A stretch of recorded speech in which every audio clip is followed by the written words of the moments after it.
Sama-sama tayong magiging tarakili.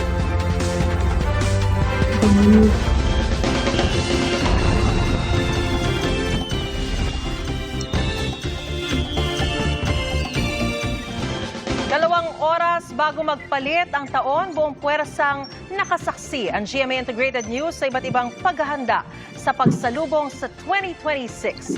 Mula sa ospital, pasyalan sa probinsya at sa inaabangang GMA Kapuso Countdown to 2026. Kasabay ng paghihintay sa pagpapalit ng taon, nakaantabay rin ang iba't ibang ospital. Sa huling datos ng Department of Health, 140 na ang naitalang biktima ng paputok simula noong December 21. Mula sa East Avenue Medical Center, saksi live si Jamie Santos. Jamie. Tiyak ang agarang pagtugon sa anumang insidente habang papalapit ang bagong taon. Live mula rito sa East Avenue Medical Center para sa GMA Integrated News. Ako po si Jamie Santos. Kasama po ang mga medical teams ng East Avenue Medical Center na bumabati po sa inyo ng isang masaya at ligtas na Happy New Year!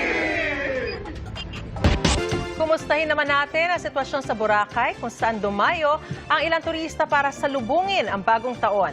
Saksi live si Kim Salinas ng GMA Regional TV. Kim, Happy New Year! Regional TV bumabati po sa inyo ng manigong bagong taon. Ako po ang inyong saksi. Enjoy naman sa malamig na panahon ang mga piniling salubungin ang pagpapalit ng taon sa Baguio City. Patuloy ang kasiyahan dahil nagsimula na rin ang countdown concert sa Burnham Park. Mula sa City of Pines, saksi live si Bam Alegre. Happy New Year, Bam! Gaano nakalamig dyan? Bia, Happy New Year! 2 oras na lang, 2026 na. Kaya habang naghihintay ang mga tao dito sa Burnham Park. As ng pagsabog ng lava. May mahigit 1 oras pa bago magpalit ang taon dito sa Pilipinas, pero sa ibang panig ng mundo, 2026 na.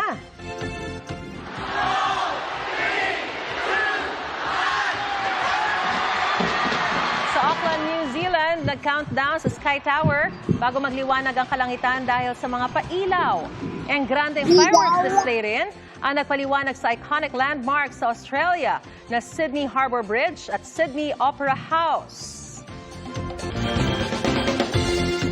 Susunod na po ang GMA Kapuso Countdown to 2026. Happy New Year mga kapuso at naway maging masagana at ligtas ang ating pagsalubong sa bagong taon. Salamat sa inyong pagsaksi. Sa ngalan ni PR Kanghel, ako po si Mariz Umali para sa mas malaking misyon at mas malawak na paglilingkod sa bayan mula sa GMA Integrated News, ang News Authority ng Filipino. Hanggang bukas, unang araw ng 2026, sama-sama tayong magiging saksi!